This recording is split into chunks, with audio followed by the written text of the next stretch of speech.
여러분 안녕하십니까? 이 영상에서는 지금까지의 사실들에 기초해서 저의 나름대로의 결론을 내도록 하겠습니다. 반포대교 CCTV 등 중요한 CCTV가 공개되면 수정될 수도 있겠지만 지금까지는 저의 결론입니다. 시간을 보겠습니다. 그 사람을 중상에 입히거나 살인에 이르게 할 때 가장 많이 쓰는 게 흉기죠. 우리나라에서는 총을 거의 사용 못하기 때문에 칼을 쓰는데, 칼로 사람을 죽이는 것은 총으로 하는 경우보다 굉장히 많이 증거가 많이 남아요. 한 번에 죽지도 않고. 미국 같은 경우에는 총을 많이 씁니다. 깨끗하잖아요. 그래도 총알이 남습니다. 폭탄을 쏴도 그 흔적이 남아요. 잔해가 남지 않습니까? 그래서 완전한 건 없습니다, 이 세상에. 근데 이 사건은 의식이 없는 사람을 밀었어요. 단 1초. 중상을 입히거나 치명상을 입히거나 살해에 이르기까지 이르게 되는 중대한 그 심각한 부상을 입히는데 단 1초. 의식 없는 사람을 강비탈에서 확 밀기. 아래는 바위도 있고 되게 험합니다. 제가 이 떨어지는 거에 대해서 미국 그 자료를 쭉 봤는데, 미국에서 그 노동청이라든가 연방 노동청이라든가 이런 데 자료가 굉장히 많습니다. 부상하는 거. 그 사다리에서 떨어지는 거, 지붕에서 떨어지는 거, 지하실 내려가 떨어지는 거, 수많은 부상이 있는데 전부 다 그 상처가 많거나 치명적인 경우가 되게 많지, 이번 사건처럼 추락했는데 아무것도 흔적이 없다 하는 경우는 없어요. 그게 불가능합니다. 평지에 넘어져도 사람이 다칠 수가 있습니다.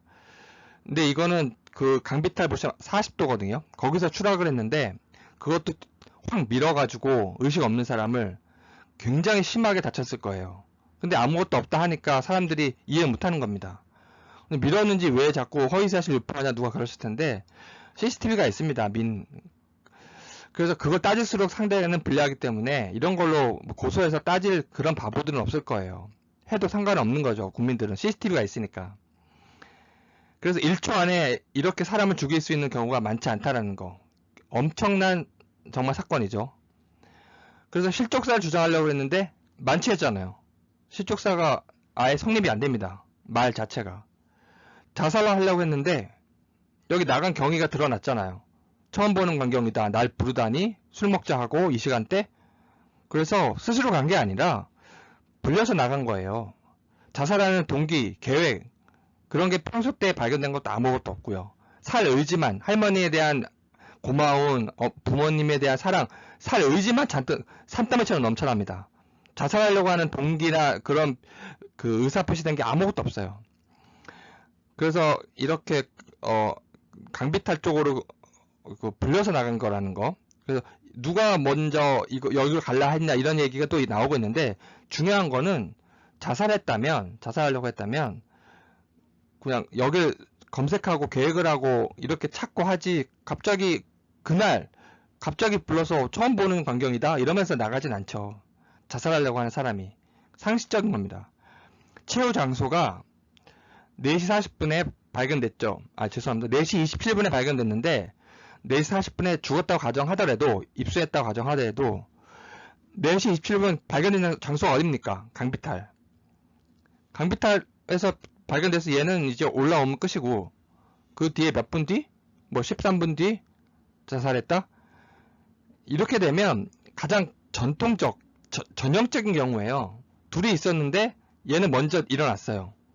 근데 다른 사람이 어떻게 됐어요? 그럼 얘는 혐의를 벗는 겁니다. 이거는 그냥 상식적인 초등학교 수준도 아는 거예요. 둘이 있을 때 먼저 일어났고 나는 그 자리에 없었어요, 먼저 일어났어요 하면 끝나는 거거든요.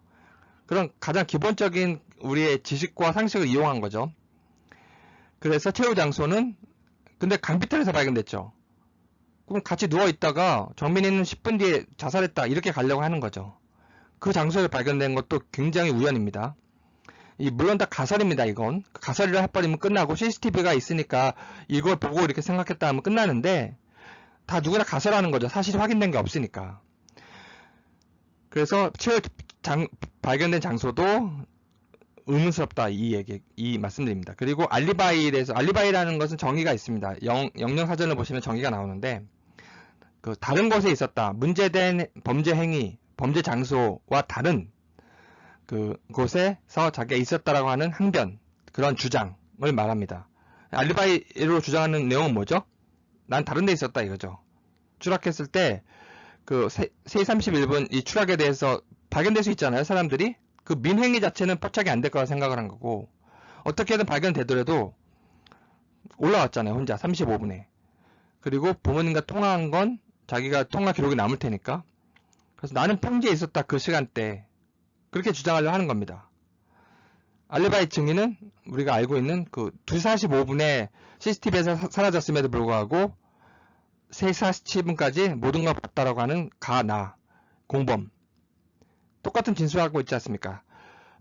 3시 37분 목격했다. 둘이 있는 걸. 이걸 알리바이로 생각한 겁니다. 그리고 묻지도 않았는데 자살을 뭐 할머니 때문에 우울해했다. 이 정민님 아버님이 굉장히 의문을 가졌다고 했잖아요. 처음에. 묻지도 않았는데 이런 얘기를 합니까? 그리고 147 그 상황이 지금 엠바고 뭐 드러나서 이 얘기가 많이 있는데, 제가 강조드리고 싶은 것은 그 결론적으로 말씀드리면 폭행, 집단 폭행, 집단 살해 거기 없었고요. 거기 돗자리가 펴고 접는 게 드러납니다. 그리고 뭔가 업었다는 건 뭐냐? 그 돗자리예요. 분명히 업었다가 누구 앞에 놨는데 그 다음을 보십시오. 다음 프레임을 보시면 바로 그게 돗자리였습니다. 돗자리를 피고 접는 거, 거기서 움직이는 거 다 드러납니다. 일단은 저는 그 부분은 이제 말씀드리고 싶지 않고, 무슨 말씀을 드리고 싶은 거냐면 147 상황도 다 예견을 한 거예요. 예견했다라는 거는 공개되려고 생각을 했다거나 계획을 잡았다는 얘기가 아니고, 그냥 모르면 상관없는데 설령 공개된 장소이기 때문에 사람들이 사진을 찍거나 CCTV가 있거나 목격담이 드러나더라도 자기는 상관없다, 이렇게 생각을 한 겁니다. 그렇게 지금 실제로 그렇게 되고 있어요. 아무리 목격담을 얘기하고 아무리 CCTV가 있고 사진 찍고 해도 사람들은 이게 결정타다 다 얘기하고 있죠. 218 사진이라든가. 근데 그 친구 입장에서는 다 공개돼도 이게 계획 범위 안에 있었던 겁니다. 가능성을 예상했던 거예요. 공개 장소에서의 행위는. 147 공개 장소, 사람들이 가장 많이 다니고 가장 대한민국과 서울의 대표적인 장소고, 거기 바로 앞에 산책로입니다. 사람들이 많이 다니고 있어요. 그것까지 예견을 하고 다 인지하고 있었던 겁니다. 그래서 모든 걸 드러나더라도 그것까지 각오를 한 거예요. 해도 나는 상관없다. 왜냐? 단 1초 만에 할 수 있었던, 그리고 1초 후에 어떤 일이 발생했습니까? 아무도 모르는, 아무도 다니지 않는, 완전히 암흑인 그곳으로 떨어졌지 않습니까? 그걸 노린 겁니다. 그 밑에서만 있었던 1초, 331 시간 이후에 1초 민행위만 숨기면 나머지는 드러나도 상관이 없는 거예요. 부모가 공범했는지 여부, 제 가설은 부모는 몰랐습니다. 이렇게 밀거나 아니면 위험을 야기한 행위를. 그리고 이런 공범들도 제 생각은 부모는 몰랐어요. 지금 그냥 자식을 위하려는 마음에 이렇게 지금 돕고 있는 건데, 제 생각은 사전적 공범, 우리나라에서 이렇게 구분 안 하는데 이 이론의 뿌리인 미국에서는 사전적 공범, 사후 공범 이렇게 나눕니다. 사후 공범은 일이 발생한 다음이에요. 저는 그 기준으로 말씀을 드리는 겁니다.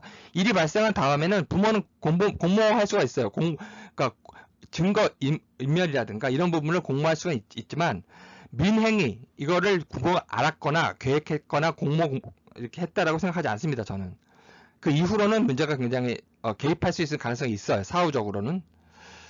핵심은 밀었느냐, 이게 핵심이거든요. 위험을 야기했느냐, 떨어짐에 개입했느냐, 떨어짐 위험을 야기했느냐, 가와 나와 함께. 그리고 변호사한테 진술을 말했을 가능성, 부모에게나 변호사에게, 제 생각은 하지 않을 가능성이 많습니다. 그 변호사들도 자기네 그 역할을 하는 것 뿐이에요. 자기네들은 법적인 부분으로.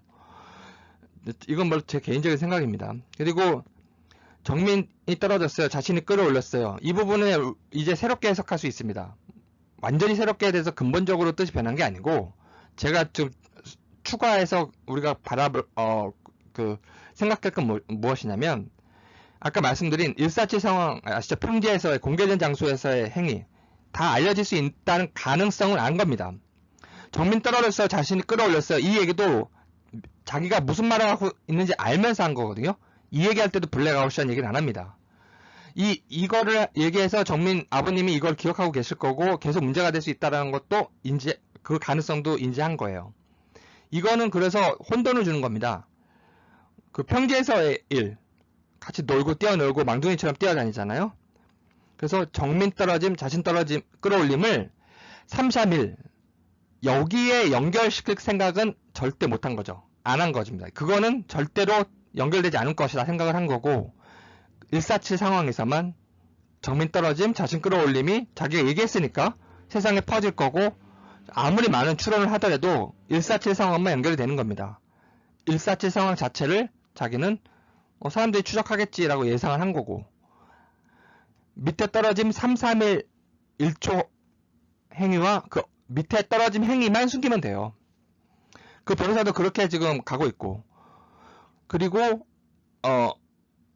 따라서 이 정민 떨어짐 자신이 끌어올림도 지금까지는 치명적 실수를 했다 생각했잖아요.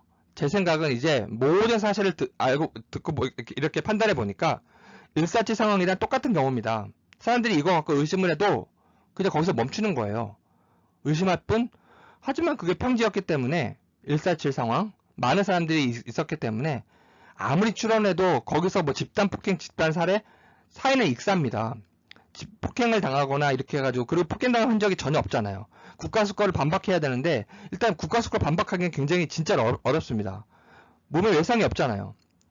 그 머리에 있는 그 왼쪽에 있는 거 그거는 뭐 다 알고 있는데 그 부분이 아니고 폭행했던 부분을 그거랑 연결시키려고 뭐 찔렀다 주사기 얘기까지 나오는데 더더욱 멀어집니다. 그러면 사람들의 설득력에서 따라서 집단 폭행하고 뭐 그 사람을 때리고 가격하고 이런 증거가 전혀 없기 때문에 설득력이 일단 약해지고 사회는 익사로 나왔는데 이 국가수걸 반박하기에는 너무 우리가 힘들다.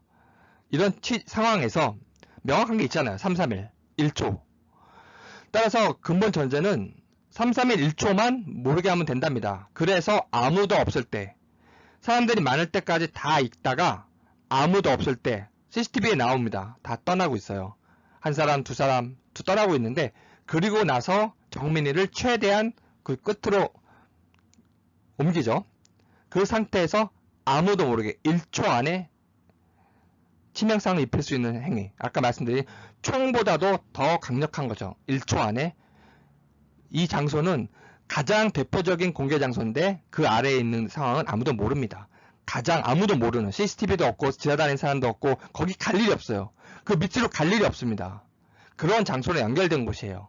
굉장히 특수하고 굉장히 머리를 잘 쓴 건데 하나만 알고 나머지는 모르는 거죠. 그래서 1초 안에 순식간에 밉니다. 왜 빨리 밀었을까요? 왜 갑자기 밀었을까요? 확 떨어졌을까요? 세게 민 겁니다. 최대한 빨리 떨어뜨리려고. 사람들이 볼까봐. 혹시라도 포착될까봐. 그리고 바로 내려갑니다. 그리고 올라오잖아요. 바로 또. 혼자 올라오잖아요. 그래서 35분에 올라왔다는 거는 CCTV가 애매하다? 35분 올라온 거 뺍니다. 빼도 돼요. 37분에는 자기 스스로 올라와 있다라고 얘기하고 있잖아요. 나 평지에 있었다. 그래서 완벽한 범죄는 없다고 하는 게 1초 안에 해결할 수 있는 모든 걸 다 계획을 했는데 그러면 사고 쌓일 수 있지 않느냐 실족사 왜 사람 밀었다 하느냐 제가 말씀드렸지 않습니까? 제 논증은 계속 해오고 있습니다. 만약에 사고사였다면 구조를 했어야죠. 난리가 났어야죠. 구조를 하고 전화하고 여기저기 전화하고 난리가 났어야 되는데 안 했잖아요. 그 실족사가 아니란 얘기입니다. 그리고 많지 않은 사람이 어떻게 실족을 해요. 그리고 중요한 거는 어떤 경우도 사고다. 고의가 없었다. 가장 형사 책임에서 가장 중요한 고의가 없었다. 그럼 구조를 했어야죠. 근데 그거 안 했다? 고의적인 게 뭔가 있는 겁니다. 위험을 야기하거나 밀거나 떨어진 상태로 만들거나 정민이가 어떤 경우든 형사 책임을 집니다. 그래서 이거는 민사적으로도 구조 의무 불이행으로 그리고 구조 의무 불이행을 민사소송 제기하기 전에 CCTV 확보를 위해서 법원에 가처분 신청을 해서 보존 처분, 즉 증거를 보존해야 됩니다. 정민이 아버님께서 뭐 돈은 상관없다 하시는 것 같은데 제 생각은 돈 때문이 아니고 민사소송을 이용해서 CCTV 확보하셔야 돼요. 그래서 그 가처분 신청을 하시고 증거 보존을 위해서 그 가처분을 이용할 수 있습니다. 그래서 CCTV 확보를 하셔야 되는데 경찰에 아무리 그 신행정 탐정 이런 똑똑하신 분이 요청을 해도 그냥 7번? 담당자가 바뀌었다 해요. 그냥 시간만 끄는 겁니다. 그 시간을 끌어서 30일 안에 찾지 않으면, 요청하지 않으면 우리는 보관 기간이 만료됩니다. 이 얘기 하려고 하는 거죠. 시간을 끌어서 결국은 CCTV 공개를 못하게 한 상태에서 내사 종결을 이제 하려고 하는 건데, 지금까지 제 결론을 말씀드렸는데 핵심은 331 1초만 모르게 하고 나머지는 다 드러나도 상관없다. 이게 핵심이었던 계획입니다. 여러분 감사합니다.